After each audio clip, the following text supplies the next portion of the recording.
पूर्व पश्चिम महेन्द्र राजमार्ग अन्तर्गत बुटोल नारायणगढ 114 किलोमिटर खण्डको विस्तार तथा सुधार आम प्रतीक्षाको विषय बनिसकेको छ।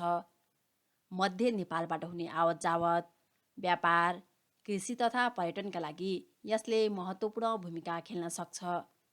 यो सडकलाई सहरी तथा बजार क्षेत्रमा 6 लेन, जङ्गल क्षेत्रमा 4 लेन तथा दाउन्ने क्षेत्रमा 3 लेनमा विस्तार गर्ने गरी 2075 सालमा अघि बढाइएको थियो। 3.5 वर्षमा निर्माण सक्ने गरी ठेक्का सम्झौता गरिएको यो सडक आयोजना थपिएको समयमा चलिरहेको छ। सडक निर्माणको ठेक्का चाइना स्टेट कन्स्ट्रक्सन कर्पोरेसनले पाएको थियो। एसियाली विकास बैङ्कसँग ऋण लिएर नेपाल सरकारले यो आयोजना अघि बढाइरहेको छ। एसियन हाइवे नेटवर्कको AS2 अन्तर्गत यो बुटोल नारायणगढ सडक पर्दछ। 114 किलोमिटर लम्बाइको बुटोल नारायणगढ सडकको विस्तार तथा सुधारको लागत 16 अर्ब 49 करोड 52 लाख रुपैयाँ रहेको छ। आज यही बुटोल नारायणगढ सडकको बर्सातको दिनको अवस्था देखाउँदै चर्चा गर्नेछौँ। यो कन्टेन्टलाई लाइक, सेयर अनि च्यानललाई बेल आइकन चाहिँ सब्सक्राइब गरेर साथ दिन हार्दिक अनुरोध गर्दछु। पछिल्लो समय भने बुटोल नारायणगढ सडक खण्डको कामको प्रगति राम्रो देखिन्छ। ठाउँ ठाउँमा बक्स कल्भर्ट तथा साना पुलहरू सञ्चालनमा आइसकेका छन्। मझौला तथा ठुला पुलहरू कतिपय निर्माणको अन्तिम चरणमा पुगेका छन् भने कतिपय निर्माणाधीन अवस्थामा रहेका छन्। ठाउँ ठाउँमा सडक कालोपत्रे सम्पन्न भइसकेको छ भने कतिपय ठाउँमा कालोपत्रे गर्ने कार्य भइरहेको छ।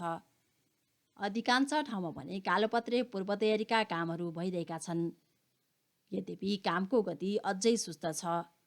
थपिएको समयमा पनि आयोजना सम्पन्न हुने सम्भावना न्यून देखिन्छ। आयोजना समयमै सम्पन्न नहुँदा आवागमन असहज बन्दै गएको छ। लामो दूरीको यात्रा समय बढिरहेको छ। उद्योग, पर्यटन, व्यापार तथा कृषि क्षेत्रमा नकारात्मक प्रभाव परिरहेको छ। यस आसपासका अन्य आयोजनाहरूमा पनि नकारात्मक प्रभाव पर्ने सम्भावना देखिन्छ। स्थानीयहरूले घाम लाग्दा धुलो र पानी पर्दा हिलोको सामना गर्नु परिरहेको छ। पेट्रोलियम, यात्रा समय र गाडीको घिसावट बढिरहेको छ। समग्रमा भन्नुपर्दा ऋण लिएर अघि बढाएको आयोजना समयमै सम्पन्न नहुँदा देशकै अर्थतन्त्रमा नकारात्मक प्रभाव पर्न जाने जोखिम देखिन्छ। सन् 1989मा निर्माण सम्पन्न भएको 1027.67 किलोमिटर लामो पूर्व पश्चिम राजमार्गले नेपालको विकासमा योगदान दिएको पाइन्छ। राणाकालमा बनेको हुलाकी राजमार्गले यातायातमा राम्रो गर्न नसकिरहेको अवस्थामा महेन्द्र राजमार्गको निर्माण गरिएको थियो। यो राजमार्ग नै सञ्चालनमा आएको सबैभन्दा लामो राजमार्ग हो। पूर्वमा मेचीनगरदेखि पश्चिममा भीमदत्तसम्म फैलिएको यो सडक पूर्वमा भारतीय नेसनल हाइवे 327B सँग जोडिएको छ भने पश्चिममा भारतीय नेसनल हाइवे 9सँग जोडिएको छ। नेपालका विभिन्न राजमार्गहरू यो राजमार्गसँग विभिन्न ठाउँमा आएर जोडिन्छन्। यसका केही मुख्य अन्य हाइवेसँग जोडिने ठाउँहरूको बारेमा भन्नुपर्दा चारआलीमा मेची हाइवे, इटहरीमा कोशी हाइवे, मिर्चैयामा सगरमाथा हाइवे, बर्दिवासमा BP हाइवे, हेटौडामा त्रिभुवन हाइवे, नारायणघाटमा मदन आश्रित हाइवे, बुटोलमा सिद्धार्थ हाइवे, सतबरियामा राप्ती हाइवे, कोहलपुरमा रत्न हाइवे र अत्तरियामा भीमदत्त हाइवे यो महेन्द्र हाइवेसँग जोडिन्छन्। यो हाइवेको निर्माण गर्दा नेपाली र भारतीय इन्जिनियरहरूको प्रयोग गरिएको बताइन्छ। यो हाइवे एसियन हाइवे 2मा पर्दछ।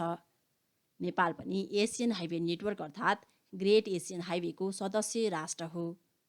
हालसम्म यसमा 32 सदस्य राष्ट्रहरू रहेका छन्। यो एसियन हाइवे नेटवर्क एसिया महादेशदेखि युरोपसम्म फैलिएको छ। Nepal, Pakistan, Sri Lanka, India, Iran, Japan, south Korea, Bangladesh लगायतका धेरै एसियाली देशहरू यस रोड नेटवर्कमा सामेल छन् भने यसको लागि Japan, China, India, Taiwan, south Korea जस्ता देशहरूले तथा एसियन डेभलपमेन्ट ब्याङ्कले सहयोग गरिरहेको छ।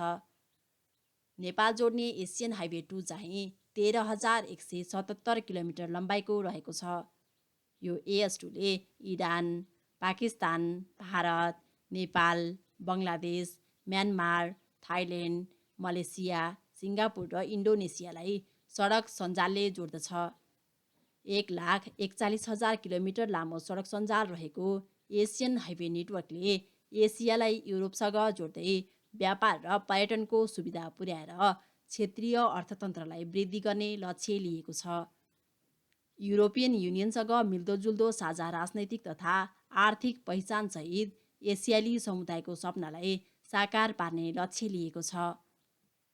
बुटोल नारायणघाट सडक खण्ड नेपालको पूर्व-पश्चिम महेन्द्र हाइवे र एसियन हाइवे 2 अन्तर्गत पर्दछ।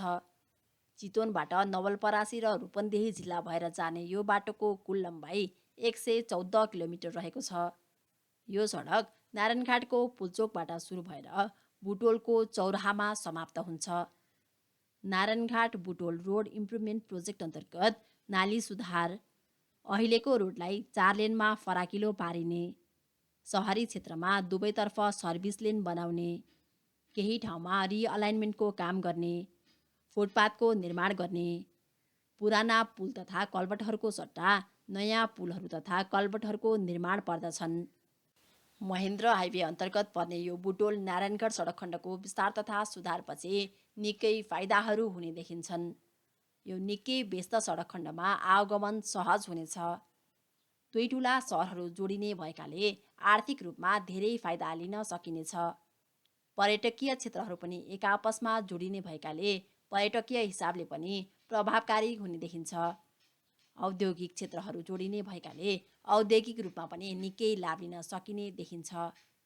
कृषि क्षेत्रहरूको विकास, विस्तार तथा प्रवर्धनमा पनि यसले मद्दत पुर्याउने देखिन्छ। स्थानीयहरूलाई पनि व्यापार, व्यवसाय तथा आवागमनमा फाइदा हुने देखिन्छ। दुर्घटनाका जोखिमहरू घट्नुको साथै ट्राफिक व्यवस्थापनमा पनि निकै सहजता आउने देखिन्छ। यस हाइवेलाई पूर्ण रूपमा 1027.67 किलोमिटर नै सुधार तथा विस्तार गर्न सके एसियन हाइवे नेटवर्कको AS2 पर्ने यो सडकले अन्तर्देशीय यातायात, पर्यटन, व्यापारका साथै आर्थिक सामाजिक फाइदाहरू पनि नेपालले लिन सक्नेछ। सडक पूर्वाधारको विकासले देशको विकासमा विशेष योगदान दिने कुरा त सर्वविदितै छ। हाम्रो देशका सडक पूर्वाधारहरू समयमै सम्पन्न हुने हो भने त्यसले पक्कै पनि आर्थिक विकासमा निकै सहयोगी भूमिका निर्वाह गर्नेछ। साथसाथै सडक विस्तार तथा निर्माण गर्दा निकै दूरगामी योजनाका साथ सयौं वर्ष पछिलाई पनि हेरेर योजनाहरू बनाउन जरुरी देखिन्छ।